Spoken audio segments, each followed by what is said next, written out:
नमस्कार दोस्तों, आप सभी का स्वागत है आपके YouTube चैनल शिव शक्ति में। आज की कहानी है गुरुजी का आशीर्वाद। सर मुझे पहचाना? कौन? सर मैं आपका स्टूडेंट 40 साल पहले का। ओह अच्छा, आजकल ठीक से दिखाई नहीं देता बेटा, और याददाश्त भी कमज़ोर हो गई है, इसलिए नहीं पहचान पाया। आओ बेटो, क्या करते हो आजकल? उन्होंने उसे प्यार से बिठाया और पीठ पर हाथ फेरते हुए पूछा।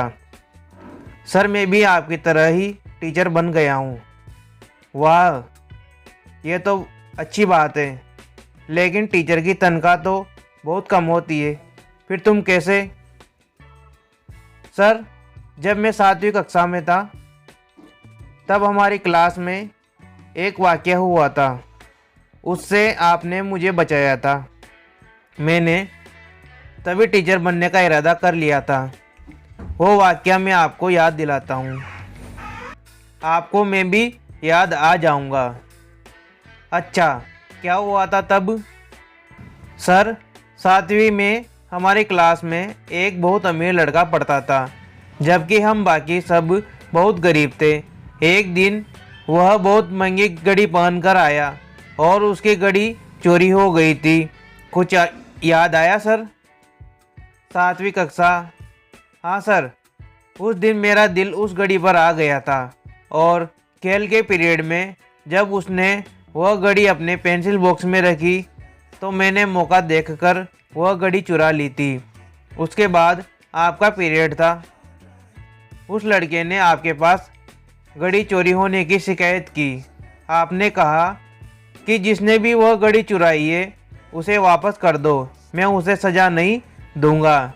लेकिन डर के मारे मेरी हिम्मत न हुई घड़ी वापस करने की।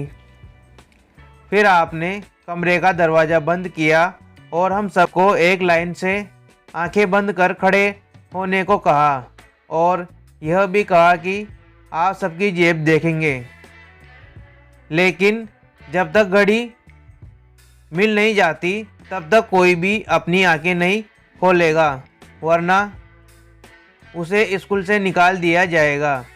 हम सब आंखें बंद कर खड़े हो गए। आप एक एक कर सबकी जेब देख रहे थे। जब आप मेरे पास आए तो मेरी धड़कन तेज होने लगी। मेरी चोरी पकड़ी जानी थी। अब जिंदगी भर के लिए मेरे ऊपर चोरी का ठप्पा लगने वाला था। मैं पछतावे से भर गया था। उसी वक्त जान देने का इरादा कर लिया था, लेकिन मेरी जेब में घड़ी मिलने के बाद भी आप लाइन के आखिर तक सबकी जेब देखते रहे और घड़ी उस लड़के को वापस देते हुए कहा, अब ऐसी घड़ी पहनकर स्कूल नहीं आना, और जिसने भी यह घड़ी चोरी की थी वह दोबारा ऐसा काम न करे। इतना कहकर आप फिर हमेशा की तरह पढ़ाने लगे थे। कहते कहते उसकी आंख भर आई। वह रूंधे गले से बोला, आपने मुझे सबके सामने शर्मिंदा होने से बचा लिया। आगे भी कभी किसी पर भी आपने मेरा चोर होना जाहिर न होने दिया। आपने कभी मेरे साथ फर्क नहीं किया।